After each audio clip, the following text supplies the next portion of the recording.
find her. Wow, that's weird. She's not even in the games room. Where could she be? Mr. Ayasa?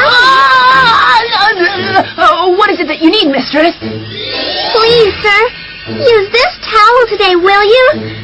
I'll be cheering for you during the big game. What game is that? Not to me! Oh, gosh, she's finally snapped. No, Miss Nagi's just working on a new manga, that's all this is. She is? She's going to try and do a teenage romance this time. Yep, that's right. I thought the darn thing would write itself. I acted the part, but no such luck.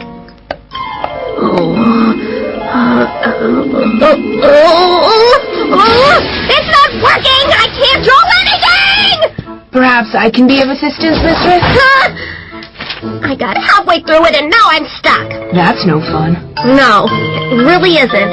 I can't get the crucial scene to work, where the heroine of the story, Iglesias Nobu, who's in love with the prefect at the academy, finally gets to go on a date with him, but now they're in a park and there's this boxer dog barking at them and now I'm stuck. Are you sure this is a teenage romance story, mistress? It sounds quite complicated. It's not fair! How can a prodigy like myself suddenly lose these You shouldn't get too worked up about this, mistress. Got it! I just don't have references. Huh? That's the only explanation. Therefore, Hayate, Yes, mistress. get out there and get me some references. References? I need you to find out where trendy teenagers like to go on dates these days. What? But I don't know anything about date spots, trendy or untrendy. Don't talk back to me. I'm in a crisis. Just do it. Is that what you're gonna say to me? Oh, brother. This should be interesting. I've never even been on a date. You're not much of a teenager, are you? Get off my back! All right, all right. Oh, man. I don't even know where to start. Harajuku's a popular I place. said get off my back! Harajuku... Would you happen to be Miss Maria? Yes. I've never seen you in casual clothes before. You got me wondering who the girl in the pretty dress was. Yes, well, I often wear outfits like this, actually. Anyway, I'll be accompanying you on your research trip. Huh?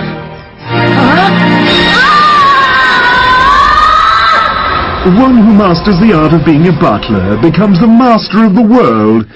A butler war that will set the planet on fire has just begun. A date with Miss Maria? I get it. The plot twist is that this whole episode is a dream, right? Yeah, that's it.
The Autumn Guidebook to the latest trendy date spots for teenagers. Wow! Sabi ni Lady Nagi, gusto niya muna mapag-isa? Oo, napapanoorin niya yung flashback. Salamat. Pasensya na sa abala sa'yo, Miss Maria. Hindi talaga ako makapag-drawing. Alam ko na, hindi ako makapag-concentrate kasi may taong narito. May tao? Ako ba ang pinatay-in mo? Maria, bibigyan mo na kita ng day off ngayon. Pati na rin si Klaus. Gusto ko muna mapag-isa dito sa mansyon. Sige po. Ginoong Klaus, sabi ni Nagi. Maraming taong nagtatrabaho para sa Sanzinin, pero halos walang laman ang mansyon dahil ayaw ni Nagi na masyadong maraming nagbabantay sa kanya. Kaya yun ang nangyari. Parang hindi ko naintindihan yung kinalaman ng huling picture. Pinakuha niya ako ng reference picture at pinalis na ako. Parang na talaga siyang big time na manga artist. Kahit binigyan niya ako ng day off, wala naman akong lugar na kailangan puntahan ngayon eh. Kaya kung pwede, makikipag-base muna ako sa'yo ngayon, Hayate. Makikipag-date siya sa akin! Totoo ba to? Nakakaabala ba ako? Ako hindi! Siyempre naman hindi! Kasi sabi mo makikipag-date ka sa akin, kaya nabigla lang ako. Oo, magpapagat akong date mo para makapag-ipon tayo ng mga reference para kay Nagi. Yun na palang ibig mo sabihin. Oo, siyempre naman. Ay, mga nagdaling! May nagagawa naman ako sa mga... Dali, Nagi! Bakit bigla ako nagkatayo? Ang isang matanda lalaking kagayo kayo, wala na ibang mapupunta. Maawa ka. Isang araw lang naman siya magpalipas oras ka na sa arcade o kaya sa internet cafe! Pwede ba? Huwag ka namang humawa-ngawa dyan, Klaus. Ang tagtatanda mo na, nakakahiya ka. Ang dami magkasintahan. Magkasintahan. Ano ba, Hayate? Wala. Medyo nahihilo lang siguro ako kasi ngayon mga ulit ako nakalabas sa mansyon. Pero kahit anong mangyari, kailangan makakuha ng litrato ng magandang reference. Okay, ano naman kaya ang susunod kong kukunan ng litrato? Siguro dapat pumunta tayo dun sa Takeshita Street. Takeshita Street? Oo, kung hindi ako natakamali, makakakita ka ng bahay doon na may doon sa harap. Tapos merong Valentine House. At saka Nori. Matanong ko nga, anong year pa ba mula nang huli kang magpunta dito? At saka sa banda ron, meron sa Nagurian. Wag! Hindi natin pwedeng sabihin yun kahit may sensor pa! Pero ang weird naman, parang hindi ko na siya makita. Oo, sa palagay ko matagal na kasi silang wala doon eh. Sinabi naman namin sa'yo na si Miss Maria ay isang arroganteng 17 years old. Pero may dala naman akong guidebook eh. Kaya mabuti pa siguro, sundin na lang natin na nakalagay dito. Miss Maria. Miss Maria, mukhang gusto mong tumingin dyan sa tindahan na yan Naku, nagkakamali ka. Hindi ako nag-iisip ng mga bagay kagaya ng damit. Hindi ako interesado sa kung ano ang damit. Kung ano maganda tingnan ngayon at hindi ako mahilig magsuot ng mga cute na damit. Ganun ba? Pero mukhang maganda naman tong reference para kay Lady Nagi. Kaya sige, tumingin tayo sa loob. Oo nga, tama ka. Para sa kanya, bibilisan na natin. Okay. Hayat, tingnan mo dali. Ang dami mga cute na damit dito. Wow, napakaganda naman ang isang ito. Sige, tumingin lang kayo. Huwag kayo mahihiya. Diba? Talaga palang dalaga pa kung mag-isip si Miss Maria. Bakit po? Hayate, pasensya na, pero okay lang ba kung sukatin ko ang damit na ito sa dressing room? Wow! Okay yan Ang ganda! Wow! Uy, nakaharang ka! Alis ka nga dyan! Pero ang galing! Lahat ng suotin niyo, ang ganda tignan sa inyo, Miss Maria! Sobra ka naman. Pero totoo yan. Mula ngayon, dapat tawagin mo na akong fashion queen. Maliwanag ba, Hayate? Lumaki na yata ang ulo niya. Eh, ano naman ngayon? Bakit na naman? Bagay naman sa kanya eh! Maganda siya, kaya okay lang! Ha? Ako? Boyfriend? Karin! Nahanap ko kanina na sa magkaterno! Wow, grabe! Hindi ko naasahan si Pero! Ang ganda niya tignan! Bagay na bagay kayong dalawa! Ang ganda! Bagay tayo! Ang galing ka pumili! Kung hindi ako sa best! Medyo nahihiya ako. Oo, ako din nga eh. Grabe! Ang sarap talaga! Hindi pwede hindi kumain ito pag nasa radyo ko ka! Pero ang boring naman. Saka wala akong gusto dito bukod sa mga crepe nila. Kaya lang naman tayo nagpunta rito dahil sabi niya si Jane, meron daw sibilisasyon na nagbibenta ng bamboo shoot. Sabi nila meron daw dito eh. Ang iniisip niya ay bamboo shoots. Samantalang ang nasa Harajuku ay isang grupo ng mga tao na kung tawagin ay bamboo performer. Bahala na. Basta pag naubos natin to, balik tayo sa school para matulog. Ano? Pero kararating lang natin dito eh. At saka ang konti pala ng screen time natin sa episode na to. Kung may exciting lang kasi sana na mangyayari. Ayun! May nakita akong exciting! Nakakahiya talaga. Pati tuloy ako, binili mo din ng mga bagong damit ngayon. Okay lang yan. Teka, parang kilala ko ang lalaking yun Best friend dating si Hayat Sino nag-aakala ang ganda pala ng girlfriend ni Hayat? Hindi, yung buhay ni Nagi. Oo nga, hindi ko na sila kilala Kung ganon, mukha itong labang fail dito sa Harajuku. Ayos to! Gawin natin ang lahat na makakaya natin para supportahan ang kanilang date. Tungkulin ko ituro sa kanila yon. Nangyari ka pa, nagpapalisot ka lang kasi gusto mo sila pagkatuwaan. Pero talaga nakakaintriga to. Uy, sa tingin mo ba kapag nagpakasal silang dalawa, tatawagin nila tayo para mag-speech sa harap? Hindi lang tayo magsasalita. Mga guest of honor pa tayo, painumin nila tayo ng Dom Perignon. Kaya ano pa hinihintay nyo? Kilos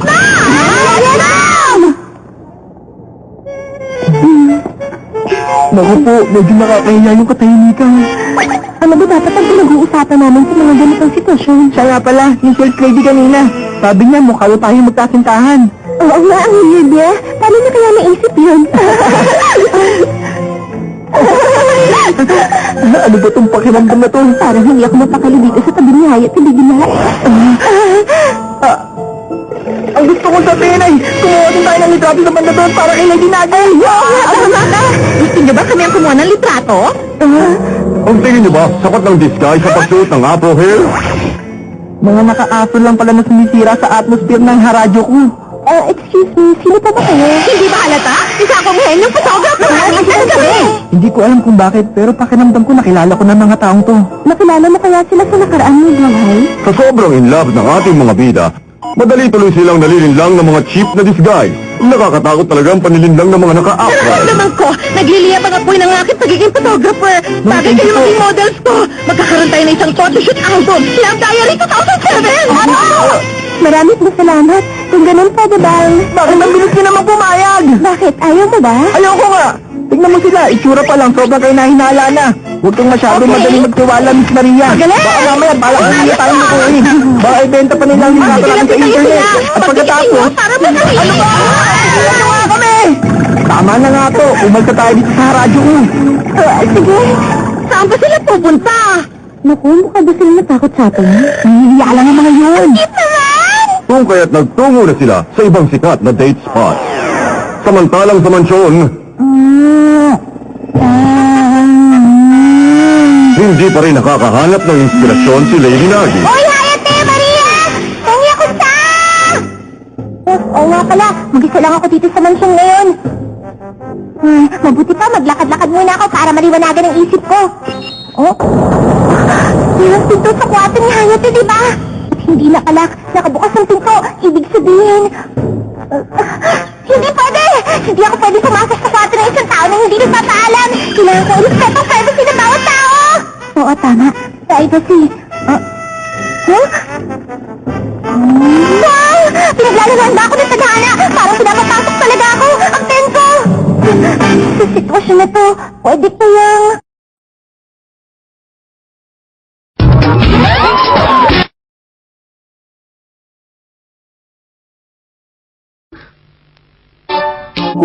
Wala na akong choice. O ano ngayon? Kailangan kong pumasok para kunin na ng hulog kong pen. Nasa loob ka na nga Hindi eh. ko kasalanan na nangyari. Sino bang kausap mo? Isa pa, kasalanan to ni Hayate. Hindi kasi siya nag-lock ng pintuan nung umalis siya kaya tuloy. Ito ang desk niya! Ito palang lugar kung saan nagtatrabaho at tumupo si Hayate. Dito siya nag-aaral para sa exam. Ano ba itong ginagawa ko? Bakit ba masyado ako nagpapa-apekto? Kwarto lang naman ito ng isang lalaki. Pero parang biglang sumama ang pakiramdam ko kaya hihiga muna ako dito. Hihiga lang ako kasi medyo sumama ang pakiramdam ko. Bakit mo ba kinakausap ang sarili mo?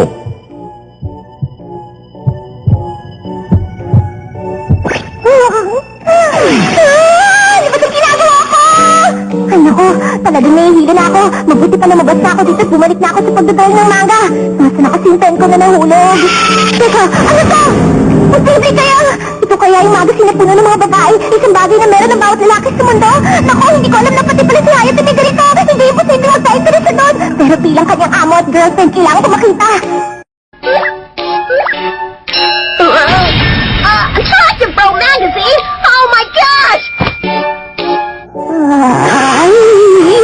Di kaya lalaki ang type niya? Ay, lagot na. Nahanap na ni Lady Nagi ang sikreto kung pinagtataguan ng mga magazine. Ikaw pala ang mahilig sa lalaki. Nandito na ba tayo sa Asakusa? Tama, 30 minutes lang ang biyahe sa subway. Medyo swerte daw ako. Ikaw? Huwag mo nilang itanong. Aray, mainit pa. Hawakan mo gamit ng tissue. Hayate. Tingnan mo to, oh. Ang alin. Aba, ang cute naman ito.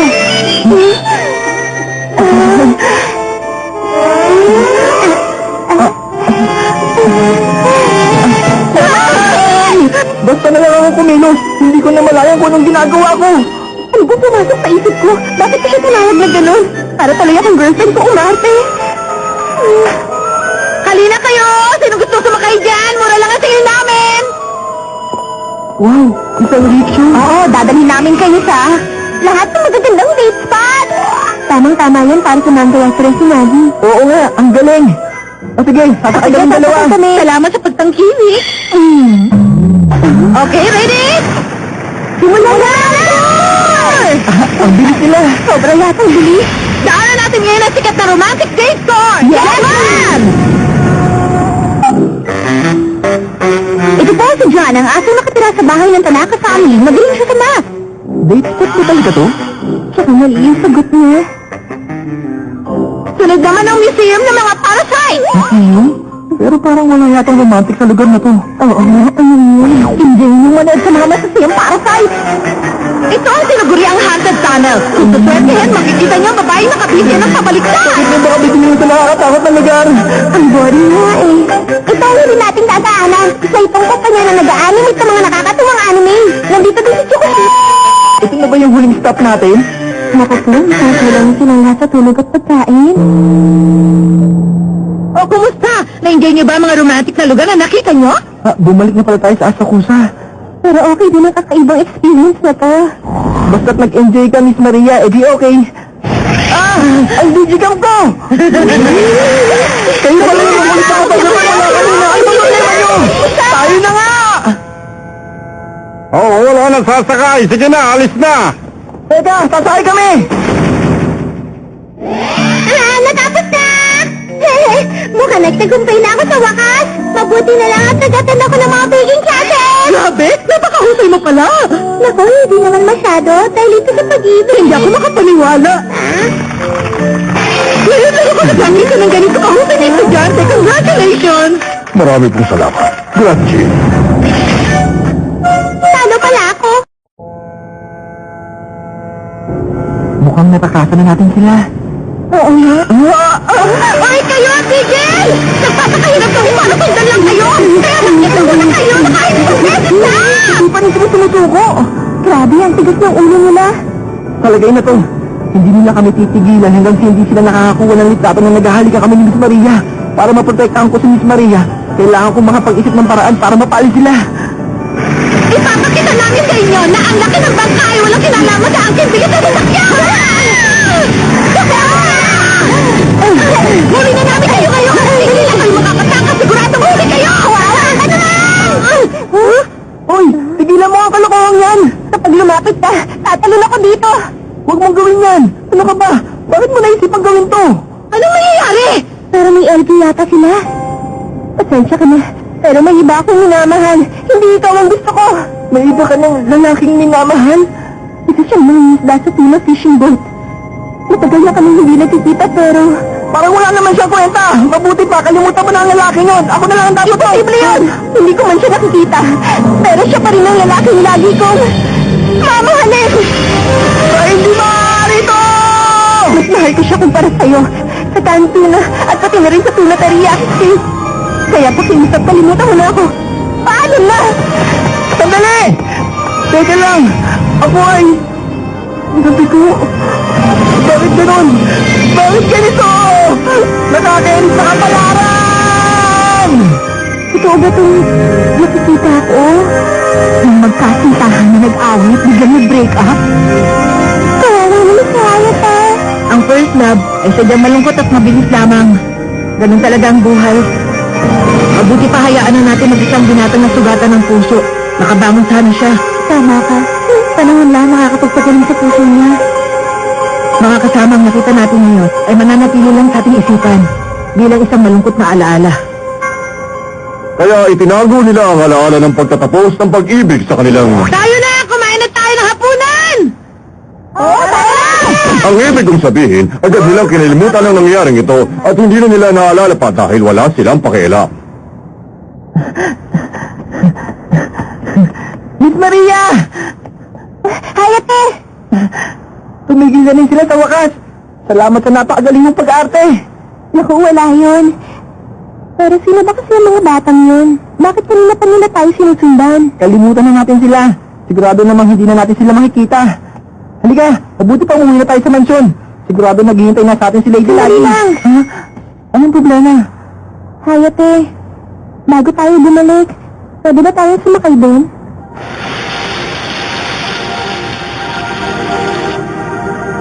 Maria. Maraming salamat sa pagsama mo sa akin ngayon. Hindi, ako dapat ang magpasalamat. Pero, sana sa susunod, yung taong makakasama mo rito ay yung taong mahal mo. Talaga? Hindi ko alam kung paano ko sasagutin yun. At saka sa susunod, sana isama din natin si Nagi. Parang isa triple date. Sige, paayag ako. Masaya yun. Siya nga pala, kumuha tayo ng litrato.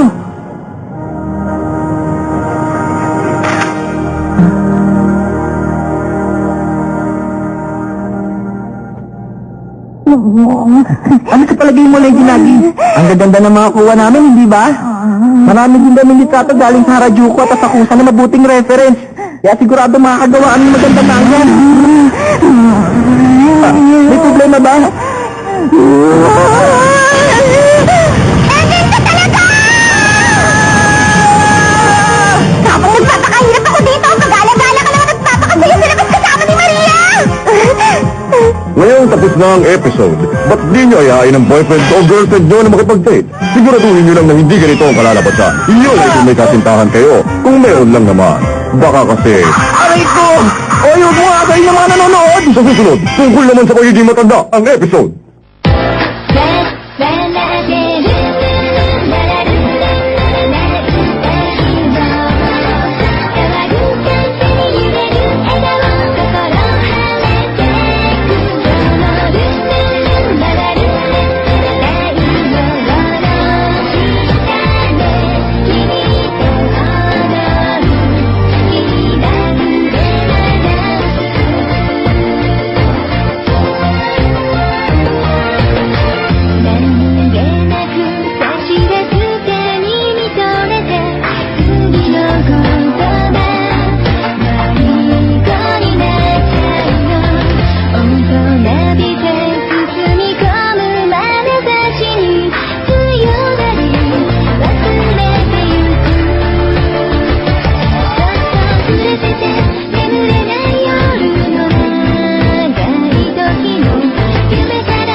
渡ると滝の通日通信やあ、立花渡るだよ。木島咲です。レンタルビデオ立花のテーマソングがついに完成したので、今回はそのお披露目さ。この歌ってお店のテーマソングだったんですか？そうだよ、知らなかったのか？でも歌の中で一度もレンタルビデオ立花って言ってませんよ。それはまあ、あれだ、店のイメージソングってやつだからな。でもこの曲はレンタルじゃなくてぜひ買って。ああ、なんかそれ以上は。おっと、そうだったな。またねー。いやー、ブラジルのコーヒー農園オーナーになって楽隠居しているなどとは変な夢を見たものです。いいと引退したいならすれば？どうしたんでしょう、クラウスさん。あんなに落ち込んで。ナギにやめろと言われたのがショックだったのですね。私はご主人様の影、お嬢様のお役に立てないと自覚したらその時はただ静かに消えゆくのみ。次回、早手のごとく。クラウスはクラウスと書いて日本人。知っているか？西郷隆盛の本当の名前は高中だぞ。この番組は小学館ジェネオンエンタテインメントとご覧のスポンサーの提供でお送りしました。